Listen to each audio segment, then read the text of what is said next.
ونستعينه ونستغفره ونؤمن به ونتوكل عليه ونشهد أن لا إله إلا الله وحده لا شريك له ونشهد أن سيدنا ومولانا محمدا عبده ورسوله أما بعد فقد قال الله تبارك وتعالى والعصر إن الإنسان لفي خسر إلا الذين آمنوا وقال رسول الله صلى الله عليه وسلم لا يؤمن أحدكم حتى تكون هواه تبعا لما جئت به صدق الله مولانا العظيم وصدق رسوله النبي الكريم ونحن على ذلك لمن الشاهدين والشاكرين والحمد لله رب العالمين۔ اللہ تعالیٰ سے اپنا ذاتی تعلق جوڑنے کی ہر انسان کو ضرورت ہے اور اس کے بغیر کامیابی مشکل ہے۔ دنیا میں آپ محلے کی سطح پہ بات کر لیں، دفتر کی سطح پہ بات کریں، آپ دکاندار ہیں مارکیٹ کی سطح پہ سوچیں، آپ مزدور ہیں تو جہاں پر مزدوری کرنے جاتے ہیں وہاں کا سوچیں۔ ہر بندہ کہتا ہے کہ آس پاس والوں سے پی آر اچھی رکھو، ذاتی تعلق اچھا رکھو، دعا سلام اچھی رکھو تاکہ ضرورت کے وقت آپ تنہا نہ ہوں، ضرورت کے وقت آپ اکیلے نہ ہوں، اور جن لوگوں سے آپ کی دعا سلام اور تعلقات ہیں وہ لوگ آپ کا ساتھ دے سکیں۔ تو ذاتی تعلقات اور پرسنل ریلیشن اس کو بہت زیادہ اہمیت حاصل ہے، اور باقاعدہ اس کے لیے دنیا کے مختلف ممالک میں بھاری فیسیں دے کر یونیورسٹیوں میں اور اداروں میں کورس کرائے جاتے ہیں، سکھایا جاتا ہے ذاتی تعلقات، پھر اداراتی تعلقات، پھر ملکی تعلقات، پھر انٹرنیشنل ریلیشن، سب کچھ سکھایا جاتا ہے۔ یہ بہت ضروری چیز ہے۔ ایک ایمان والا جب اللہ جل شانہ پر ایمان لاتا ہے تو کتنا ضروری ہوتا ہے کہ اس کا اللہ سے ذاتی تعلق ہو۔ اس کا اندازہ حضور اکرم صلی اللہ علیہ وآلہ وسلم کی زندگی میں، آپ کی سیرت مطہرہ میں جو تعلیمات اور جو معمولات روٹین آپ کی ہے، صحابہ کرام کی ہے، اس کو دیکھنے سے بہت واضح اندازہ ہو جاتا ہے۔ نبی کریم علیہ السلام اللہ تعالیٰ سے اپنے تعلق کو گہرے سے گہرا دیکھنا چاہتے تھے، اللہ تعالیٰ کے ساتھ اپنے ریلیشن کو مضبوط سے مضبوط کرنا چاہتے تھے۔ کہنے والوں نے کہا کہ اللہ کے رسول آپ اتنی مشقت کیوں اٹھاتے ہیں؟ آپ کے مبارک قدم سوج گئے، آپ اللہ کے سامنے راز و نیاز کرنے میں، تہجد کے دوران عبادت اور تلاوت کرنے میں اتنا روئے، اور یہ ایک دن کی بات نہیں، یہ بار بار ایسا ہی ہوتا تھا، اتنا روئے کہ سانس اکھڑ گئی اور آواز بدل گئی۔ تو کہنے والوں نے عرض کیا کہ اللہ کے رسول آپ اتنی مشقت کیوں کرتے ہیں؟ کسی گناہگار آدمی کو کرنا پڑے گا یہ سب کچھ، آپ کو کیوں کرنا پڑتا ہے؟ آپ کے تو ذمہ گناہ ہی کوئی نہیں ہے، آپ نے اللہ تعالیٰ سے گناہ تھوڑی بخشوانے ہیں کوئی۔ اس طرح کی پریشانی، اس طرح کی بے چینی، اس طرح کی تھکن، اس طرح کا مجاہدہ، اس طرح کی سختی اپنے اوپر وہ کرے جس کے سر پہ گناہوں کے پہاڑ ہوں اور اس کا کیس بہت ہی سیویئر اور سیریس ہو چکا ہو اور وہ پھنس چکا ہو، سزا کی تلوار اس کے سر پہ لٹک رہی ہو۔ آپ تو اللہ کے رسول پاک صاف ہیں، معصوم ہیں، اور اللہ رب العزت نے اس کے باوجود بھی یہ فرما دیا ہے غفر لک اللہ ما تقدم من ذنبک وما تأخر، آپ کے گناہ ہیں ہی نہیں، اگر ہوتے بھی تو اللہ کہہ چکا ہے کہ اگلے پچھلے سب معاف، آپ اتنی پریشانی کیوں اٹھاتے ہیں؟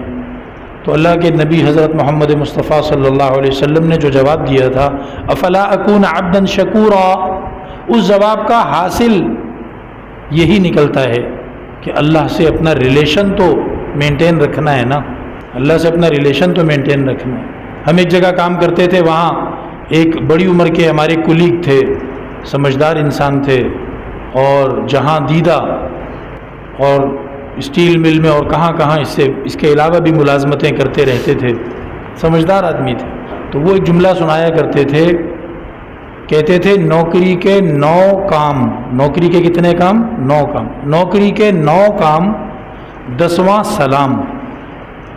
آپ کو جو جاب ڈسکرپشن ملے گی، آپ کو اپوائنٹ کیا جائے گا، آپ کو 9 تو رسپانسبلٹیز کی لسٹ دی جائے گی کہ بھئی آپ نے یہ کرنا ہے، یہ کرنا ہے، یہ کرنا ہے۔ 10واں کام اس میں لکھا ہوا نہیں ہوگا، وہ ہے سیٹھ کو سلام کرنا، سیٹھ کو سلام کرنا، سیٹھ سے اپنا پرسنل ریلیشن مینٹین رکھنا۔ چاپلوسی الگ چیز ہے، مکھن لگانا الگ چیز ہے۔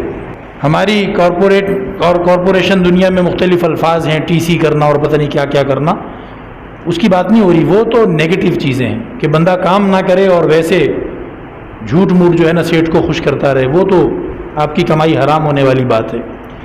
لیکن یہ ہے کہ آپ 9 کام جو کریں گے وہ تو ہو گئی آپ کی جاب ڈسکرپشن کے حساب سے۔ 10واں کام یہ ہے کہ جس کو اللہ نے آپ کے لیے رزق کا ذریعہ بنایا، آپ کا جو امپلائر ہے جس کی وجہ سے آپ کی روزی روٹی لگی ہے، اس کا اتنا تو حق ہے نا کہ آپ اس کو آتے جاتے سلام کیا کریں، آپ اس کی عزت کیا کریں۔ تو وہ کہا کرتے تھے نوکری کے 9 کام 10واں سلام۔ ریلیشن مینٹین رکھنا بہت ضروری ہے۔ بڑا فرق پڑتا ہے کہ ایک آدمی اپنے امپلائر کے سامنے جائے، اپنے باس کے سامنے جائے اور باس کو یہی پتہ نہ ہو کہ یہ میرا امپلائی ہے بھی کہ نہیں، اور ایک وہ ہے کہ جس کو دیکھتے ہی وہ پہچان جائے، ہاں یار یہ تو روز مجھے سلام کرتا ہے، یہ میرا ہی بندہ ہے، یہ یہیں پہ کام کرتا ہے، بڑا فرق پڑے گا۔ تو یہ کامن سینس کی چیز ہے۔ تو نبی کریم علیہ السلام نے فرمایا کہ اللہ سے اپنے تعلق کو مینٹین بھی تو رکھنا ہے نا۔ اب میرے گناہ سارے معاف ہو گئے، میرے گناہ ہیں ہی نہیں بیسیکلی نبی پاک علیہ السلام کے، اب اللہ نے فرما دیا اگر ہوتے بھی تو اگلے پچھلے ہم نے معاف کر دیے، تو اب اس کا یہ مطلب تھوڑی ہے کہ تو کون میں کون، اب میں اللہ کے سامنے حاضری دینا چھوڑ دوں۔ 5 نمازیں تو سارے ہی پڑھتے ہیں، پرسنل ریلیشن 5 نمازوں سے تھوڑی بنے گا۔ آفس میں ہر کوئی آیا، آ کر اس نے اپنا انگوٹھا لگا کے حاضری لگا دی، ٹائم ان ٹائم آؤٹ، لیکن جو باس کو سلام کرتا ہے اس کا تعلق باس کے ساتھ تازہ رہتا ہے۔ اب کل کو اسے کوئی پریشانی ہوگی تو باس ریسیپٹیو موڈ میں اس کی بات سنے گا، اس کی بات کو پازیٹیو ہو کے سنے گا۔ یہ تو نیچرل چیز ہے، یہ تو قدرتی چیز ہے۔ تو نبی پاک علیہ السلام نے فرمایا افلا اکون عبدا شکورا، حدیث میں آتا ہے کہ اگر بندہ اللہ تعالیٰ سے تعلق نہیں بناتا، 5 نمازیں تو پڑھتا ہے اور وہ ضرور پڑھنی چاہیے، لازمی ہیں وہ، اس کے بغیر تعلق بن ہی نہیں سکتا۔ یہ نہیں ہو سکتا کہ آپ کی آفس میں حاضری تو مکمل ہے نہیں، آپ آفس میں آتے تو ہیں نہیں، اور آپ جو ہے باس کو روزانہ ایک واٹس ایپ پہ پوسٹ لکھ دیتے ہیں گڈ مارننگ گڈ ایوننگ کی، تو اس سے تو کام نہیں چلے۔ جو ڈیوٹی ہے وہ تو کرنی ہوگی، پھر اس کے بعد یہ پرسنل ریلیشن مینٹین ہو سکتا ہے۔ تو 5 نمازیں تو ضروری ہیں، اس کے بعد جو ہے بندہ اللہ جل شانہ کے ساتھ ہر وقت رابطے میں رہنے کی کوشش کرے، اٹھتے بیٹھتے دعائیں پڑھنا، اٹھتے بیٹھتے اللہ کا ذکر کرنا، اور انفرادی وقت میں سے اللہ کی عبادت کے لیے فکر کرنا۔ اللہ کرے مجھے رات کی تہجد نصیب ہو جائے، اللہ کرے مجھے دن میں قرآن کی تلاوت نصیب ہو جائے، اللہ کرے مجھے چلتے پھرتے استغفار کی توفیق ہو جائے، مجھے اللہ سے دعائیں مانگنے کی توفیق ہو جائے۔ میں روزانہ 1 منٹ کی دعا سے شروع کروں، لیکن پوری توجہ کے ساتھ میں اللہ سے اپنا دکھ سکھ کروں، اپنی دعائیں جو ہے وہ میں اللہ سے مانگنے والا ہوں۔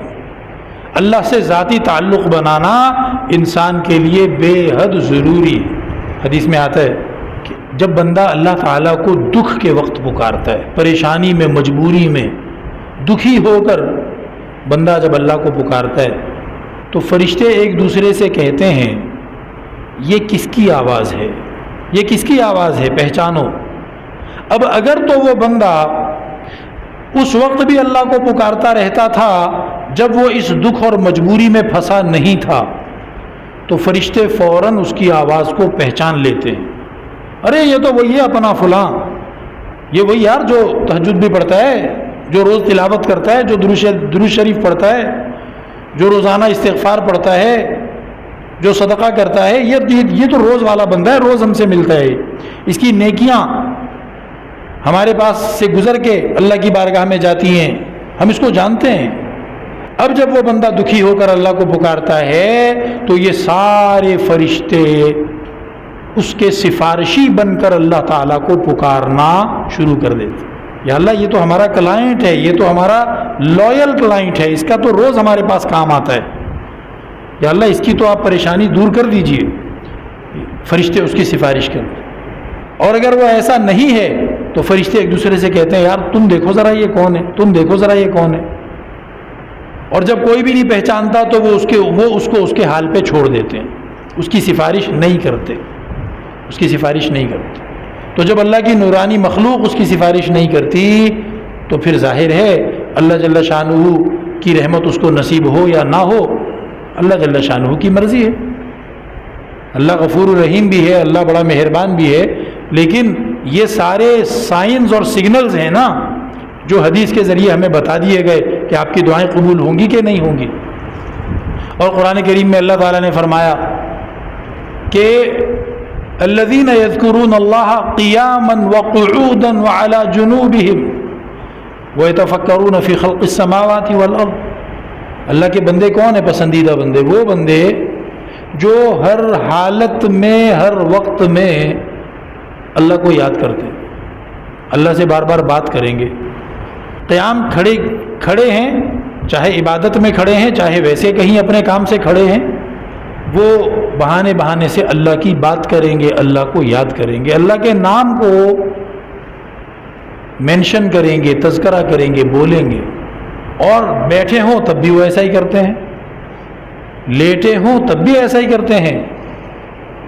اور دھرتی کا کوئی بھی ان کو کام ہو، زمین کا آسمان کا، کہیں کی بھی وہ بات کریں اس میں وہ اللہ کا تذکرہ ضرور کرتے ہیں، اللہ کا ذکر لازم کرتے ہیں. وہ کہتے ہیں ربنا ما خلقت ھذا باطلا، اے رب جو کچھ بھی تو نے ہمارے آس پاس ارد گرد بنایا یہ فضول نہیں ہے، یہ سب اسی لیے ہے کہ یہ سب کچھ ہمیں تیری یاد دلائے، یہ سب کچھ ہمیں تجھ سے جوڑے، ہم جس چیز کو بھی ایکسپیرینس کریں ہمارا ایمان بڑھ جائے، ہمارا ایمان تجھ پر بڑھ جائے. تو وہ بندے اللہ تعالیٰ کو یاد کرتے ہیں. سبحانک فقنا عذاب النار. اور ان کو سب سے بڑی ڈپریشن، ان کو سب سے بڑی جو پریشانی ہے اپنے فیوچر کو لے کر وہ کیا ہے کہ دوزخ کی آگ سے ہم بچ جائیں. اس اہم ترین کام کو وہ کبھی بھی بھولتے نہیں. یہ کام ان کا سب سے بڑا کام ہے، یا اللہ دوزخ کی آگ سے ہمیں بچانا. اور اللہ تعالیٰ فرماتے ہیں کہ ان کی یہ پریشانی شاباشی کے قابل ہے، ہونی چاہیے یہ پریشانی. ہاں کیونکہ اللہ تعالیٰ فرماتے ہیں فمن زحزح عن النار وادخل الجنہ فقد فاز. جو دوزخ سے بچا لیا گیا، جنت میں داخلہ مل گیا جس کو، وہی بس کامیاب، اس کے سوا کوئی کامیاب نہیں. اب یہ بات جن بندوں کو سمجھ آ گئی ہے، سوال ہی پیدا نہیں ہوتا کہ وہ اللہ تعالیٰ سے اپنے تعلق کو مضبوط کرنے میں خود کو نہ تھکائیں. وہ خود کو ضرور تھکائیں گے، وہ اضافی ذکر، اضافی دعا، اضافی عبادت فرائض کے علاوہ کرتے رہیں گے. اور حدیث میں آتا ہے کہ جب بندہ اللہ کی طرف رجوع کرتا ہے، وہ بندہ جو غافل ہو گیا تھا، جس کی فرض نمازوں میں غیر حاضری شروع ہو گئی تھی، جس کی فرض عبادتوں میں کمی آ گئی تھی، یا جناب فرائض تو پورے تھے لیکن اضافی وہ اللہ تعالیٰ سے کوئی کنیکشن نہیں کرتا تھا، کوئی اللہ سے وہ رابطہ نہیں کرتا تھا. اب جب وہ اپنی اس عادت کو ختم کر کے اور اللہ کے ساتھ دوستی لگانے کی کوشش شروع کرتا ہے، تو جب بندہ اللہ کی طرف رجوع کرتا ہے، اللہ رب العزت اس پر بے انتہا بہت زیادہ خوش ہو جاتے ہیں. اللہ اس پر بہت زیادہ خوش ہو جاتے ہیں. حدیث میں تابہ کا لفظ ہے، تابہ رجوع کرنا، لوٹنا. توبہ کا یہی مطلب ہوتا ہے. توبہ کا صرف یہ مطلب نہیں ہے کہ گناہ کرتا تھا اب چھوڑ دیا، یہ بھی توبہ کا مطلب ہے، لیکن نیکی میں سست تھا وہ سستی چھوڑ دی، یہ بھی توبہ ہے. جب بندہ ایسا کرتا ہے اللہ رب العزت بہت زیادہ خوش ہوتا ہے. اس مسافر سے بھی زیادہ اللہ رب العزت کو خوشی ہوتی ہے جس مسافر کو یقین ہو گیا تھا کسی صحرا میں، ویرانے میں، جب اس کا کھانا پینا سواری سب کچھ کھو گیا تھا اور اسے یقین ہو گیا تھا کہ بس اب میں مر جاؤں گا، اور وہ اپنی سواری کو ڈھونڈ کے تھک چکا تھا، بے بس اور ادھموا ہو کر وہ کسی جگہ ٹیک لگا کے آنکھیں بند کر کے بیٹھ گیا، یعنی اپنی موت کا انتظار کرنے لگا، بھوکا ہے، پیاسا ہے، تھکا ہوا ہے، نہ سواری ہے نہ کھانا پینا ہے، اتنے میں آنکھ کھلتی ہے تو دیکھتا ہے کہ اس کی سواری اس کے پاس کھڑی ہے، اس کا جانور سواری کا، اور اس جانور پہ کھانا بھی اسی طرح محفوظ ہے، پانی بھی اس کا محفوظ ہے، تو وہ کتنا خوش ہوگا، اپنی سواری کو پکڑ لیتا ہے اور خوشی کے مارے اس کی زبان سے الفاظ بھی الٹے سیدھے نکلتے ہیں۔ فرمایا اللہ تعالیٰ اس سے بھی زیادہ خوش ہوتا ہے جب بندہ اللہ سے رابطہ کر لیتا ہے۔ اللہ تعالیٰ مجھے اور آپ کو کامیاب دیکھنا چاہتا ہے۔ اللہ رب العزت نے فرشتے بنائے، فرشتوں کے اندر اللہ نے اختیار رکھا ہی نہیں کہ وہ نافرمانی کر لیں، ان کے اندر وہ نافرمانی والی چیز رکھی ہی نہیں، اللہ نے ان کے سافٹ ویئر میں وہ ہے ہی نہیں، وہ کر ہی نہیں سکتے، وہ بس مکمل فرما بردار ہے۔ پھر اللہ رب العزت نے شیاطین کو پیدا کیا اور شیاطین کو اختیار دیا کہ بھائی جنات کو، شیاطین کو کہ میری فرما برداری کرو اور چاہو تو نافرمانی کرو۔ ابلیس نے اور اس کے وفاداروں نے خود اپنے اختیار سے اس کو چن لیا کہ وہ بس نافرمانی ہی کریں گے، وہ فرما برداری نہیں کریں گے۔ انہوں نے اپنے اوپر فرما برداری بند کر لی، وہ ان کا سسٹم جو ہے وہ خراب ہو گیا، ان کے اندر بس اب نافرمانی ہی نافرمانی۔ تو اللہ نے مجھے اور آپ کو، انسان کو پیدا کیا، انسان کو اللہ رب العزت نے یہ امانت پیش کی کہ بھئی چاہو تو میری فرما برداری، مجھ پر ایمان، میرے نبیوں کی تعلیمات پر عمل، اس کو اختیار کر لو، اور چاہو تو یہ شیطان کا راستہ ہے، اس کو اختیار کر لو۔ تو انسان نے اس کو لے لیا، اس کی ذمہ داری اٹھا لی کہ ٹھیک ہے میں یہ کروں گا۔ اب جب انسان اپنی عملی زندگی میں ایسا کرنے کی کوشش کرتا ہے تو اللہ جل شانہ اس کی مدد بھی فرماتا ہے اور اللہ اس پہ خوش بھی ہوتا ہے۔ اللہ سے اپنا ذاتی تعلق بنانا یہ بہت زیادہ ضروری ہے، اور اس کا سب سے بنیادی اور پہلا جو زینہ اور سٹیپ ہے وہ کیا ہے کہ ہم فرائض پورے کریں، فرائض میں ہم ڈنڈی نہ ماریں، کوئی فرض عبادت ہم سے چھوٹے نہ، کوئی حرام کام ہماری زندگی کا مستقل حصہ نہ بن پائے۔ انسان پھسلتا ہے، گر جاتا ہے، گرا ہی تو نہیں رہتا، پھر وہاں پہ جو گرا ہی رہے لوگ آ کے اس کو لعنت دیں گے، لوگ اس کو آ کے برا کہیں گے، ابے گر گیا تھا تو ٹھیک ہے نا، اب اٹھ جائے یہاں سے، نہیں جی میں گر گیا تھا بس میں ادھر ہی رہوں گا۔ جو گر کے اٹھ جائے لوگ اس کی ہمدردی کرتے ہیں، لوگ اس کو شاباش دیتے ہیں، لیکن جو گرا ہی رہے میں تو نہیں اٹھتا، بھائی میں گر گیا تھا بس اب میں نہیں اٹھ رہا، تو کون سمجھدار اس کی تعریف کرے گا، کون اس کو شاباشی دے گا، ہر کوئی اسے برا ہی کہے۔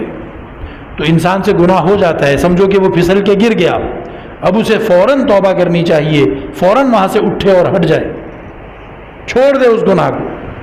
اللہ سے تعلق بنانے کا پہلا زینہ یہی ہے، اور اس کے بعد بھائی پھر ترقی کی کوشش کرتا رہے، اٹھتے بیٹھتے اللہ سے دعائیں مانگنے کی عادت ہو، اللہ سے دعائیں مانگنے کی عادت ہو، اللہ کا ذکر کرنے کی عادت ہو۔ نبی کریم علیہ الصلوۃ والسلام جو بھی کام کرتے تھے اس کام کے ساتھ اللہ سے دعا بھی مانگتے تھے۔ کھانا کھانے لگے اللہ سے دعا مانگ لی، گھر سے نکلنے لگے اللہ سے دعا مانگ لی، سونے سے پہلے اللہ سے دعا مانگ لی، جاگنے کے بعد اللہ سے دعا مانگ لی۔ چھوٹے چھوٹے جملے نبی پاک علیہ السلام کے وہ ہم سیکھ لیں اور اللہ تعالیٰ سے ہم ہر وقت باتیں کیا کریں۔ نبی کے سکھائے ہوئے لفظوں میں جب ہم اللہ سے باتیں کریں گے زیادہ گہری دوستی ہو جائے گی، زیادہ اچھی دوستی ہو جائے گی۔ اور اس کے علاوہ ہم ہر وقت اللہ سے دعائیں مانگنے والے ہوں۔ اگر ہماری سمجھ میں نہیں آتا کہ ہم اللہ سے کس طرح بات کریں تو بھائی ہم اللہ سے مغفرت ہر وقت مانگتے ہوں، یا اللہ میرے گناہ معاف فرما دے، یا اللہ مجھے معاف فرما دے، یا اللہ میری مغفرت فرما دے، یا اللہ مجھ سے راضی ہو جا، یا اللہ ناراضگی ختم فرما دے۔ ہر وقت ہم یہ مانگتے رہے۔ فرمایا کہ جو کوئی استغفار کو لازم کر لے گا، لازم کا یہی مطلب ہے ہر وقت اللہ سے معافی مانگ رہا ہے، جو کوئی استغفار کو لازم کر لے گا جعل اللہ له من کل ضیق مخرجا من کل ہم فرجا یرزقہ من حیث لا یحتسب۔ اللہ تعالیٰ ہر تنگی میں سے اس کو نکلنے کا راستہ دے دے گا۔ بندے کو لگے گا کہ اب ہر طرف سے بند ہو گیا، میں کونے میں پھنسا دیا گیا، اب میں یہاں سے نکل کے بھاگ نہیں سکتا، اللہ تعالیٰ اس کو نکلنے کا راستہ دے دے گا۔